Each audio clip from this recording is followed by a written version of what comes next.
చందమామ కథలోని యక్ష పర్వతం అనే సీరియల్ కథ 14వ భాగం చెప్పుకుందాం.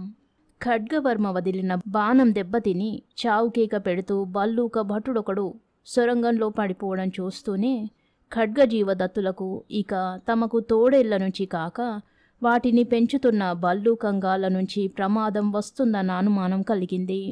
జీవదత్తుడు సొరంగం మీద ఉన్న ద్వారం కేసి కొంచెంసేపు పరీక్షగా చూసి దాని దగ్గరకు మరే బల్లుక భటుడు రాకపోవడంతో తల తిప్పి, సమరబాహు, త్వరలో మనకు 2 వైపుల నుంచి ప్రమాదం రాబోతున్నది.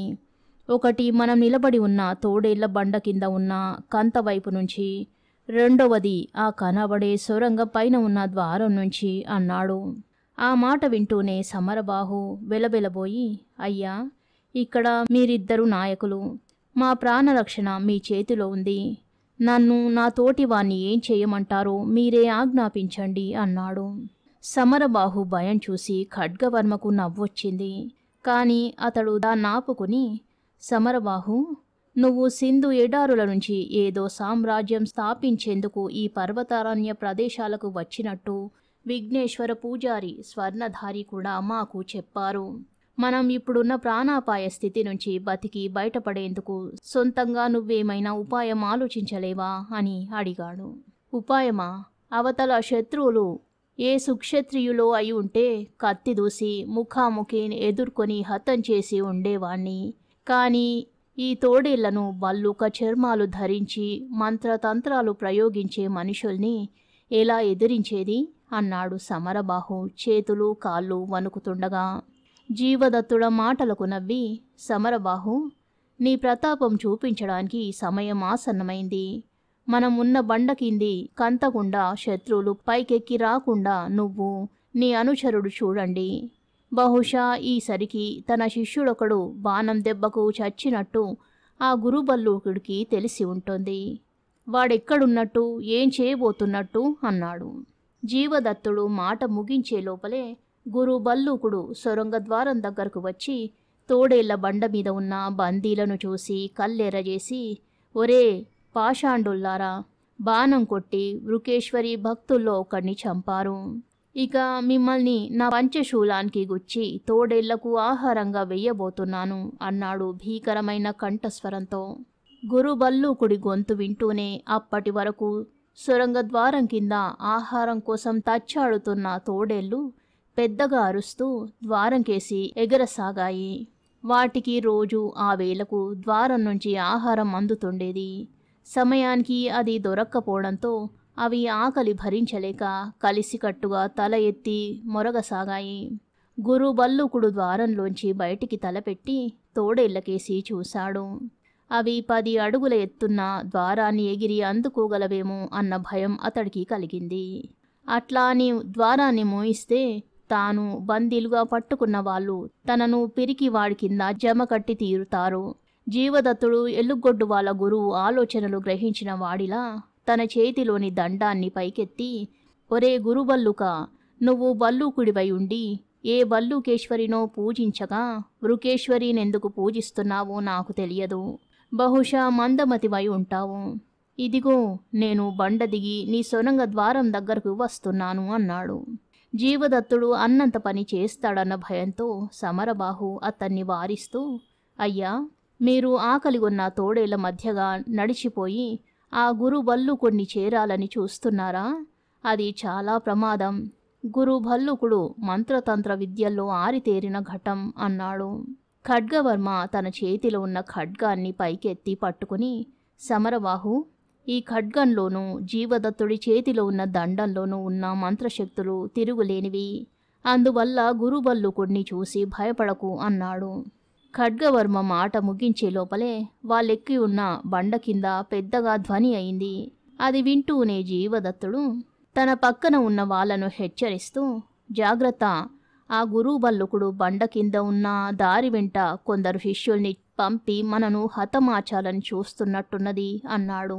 ఆ హెచ్చరిక వింటూనే సమరబాహు అతడి అనుచరుడు ఈటలు పైకెత్తి బండ కింద కంతకేసి చూడసాగారు. సొరంగ మార్గం దగ్గర ఉన్న గురుబల్లుకుడు అది చూసి పక్కన ఉన్న శిష్యుల్లో ఒకడిని గట్టిగా కోపడుతూ, ఒరే చవట వెదవా, మన వాళ్లను నిశ్శబ్దంగా పోయి బండ కింది నుంచి హఠాత్తుగా ఆ దుర్మార్గుల మీద దాడి చేయమని చెబితే వాళ్ళు ఏదో రణగొన ధ్వని చేసి రహస్యం కాస్త బయట పెట్టేశారు. ఇప్పుడేం దారి? ఈ బందీలు మామూలు వాళ్ళలా లేరు. ఆయుధాలతో వాళ్ళను ఆ తోడేళ్ల బండ ఎక్కించడం కొరివితో తలగోక్కోవడంలా ఈ ఊరుకుంది అన్నాడు.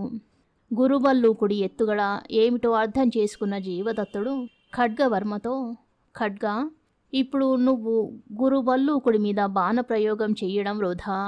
నువ్వు విల్లంబులెత్తగానే వాడు సొరంగ ద్వారం నుంచి పక్కకు తప్పుకుంటాడు అన్నాడు.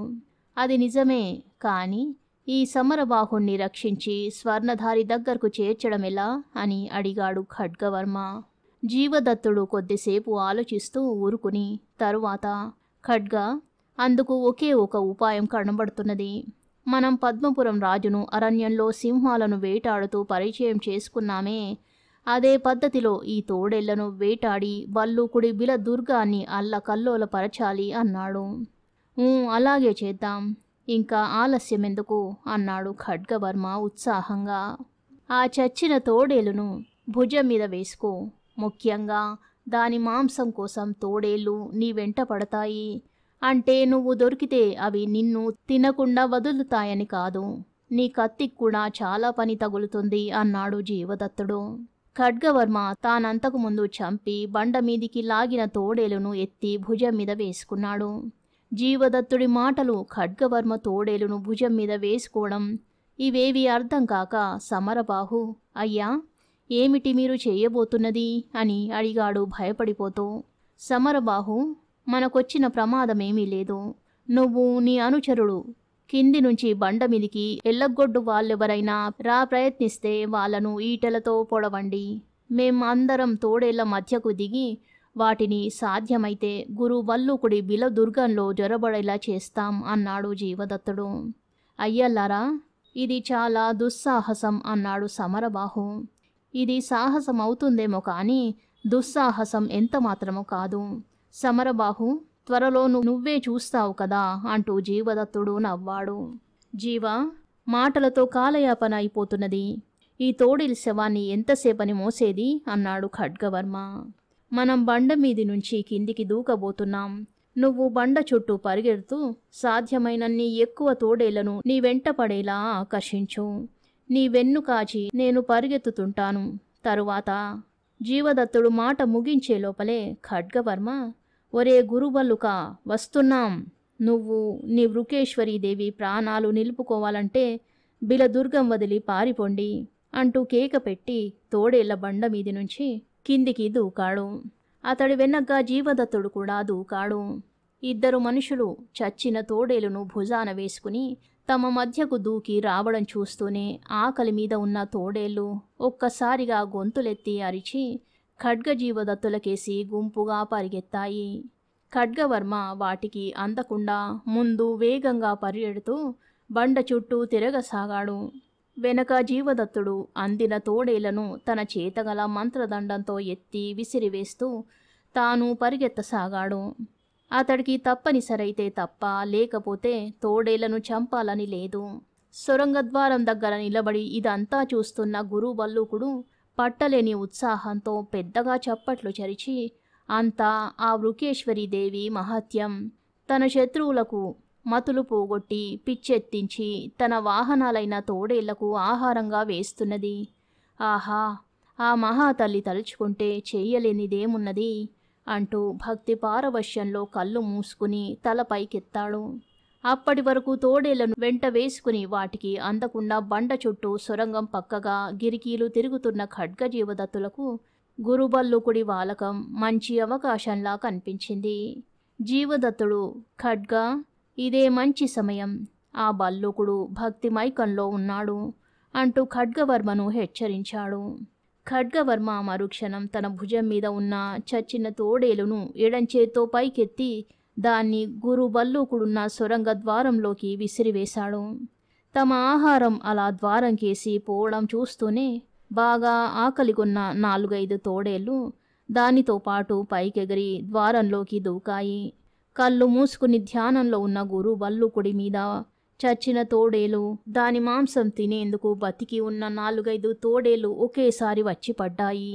హా రుకేశ్వరి అంటూ గురు భల్లూకుడు తోడేళ్ల తాకిడికి కింద పడి లేచే లోపల వెంట ఉన్నవాడి శిష్యులు తోడేళ్ళు తోడేళ్ళు అంటూ సొరంగ మార్గం వెంటపడి బిలం మధ్యకు పరిగెత్తసాగారు. గురు భల్లూకుడు గజగజ వణికిపోతూ లేచి నిలబడ్డాడు. అల్లంత దూరంలో పడి ఉన్న చచ్చిన తోడేలు మీదికి కొన్ని తోడేళ్లు వచ్చిపడి ఆవురావురమంటూ తింటున్నవి. వాటి మధ్యకు పోయి తాను తినాలని చూసి సాధ్యం కాక ఇవతలికి వచ్చిన బక్క తోడేలొకటి కోరలు చాచి గుర్రుమంటూ గురు భల్లూకుడి మీదికి దూకేందుకు సిద్ధపడుతున్నది.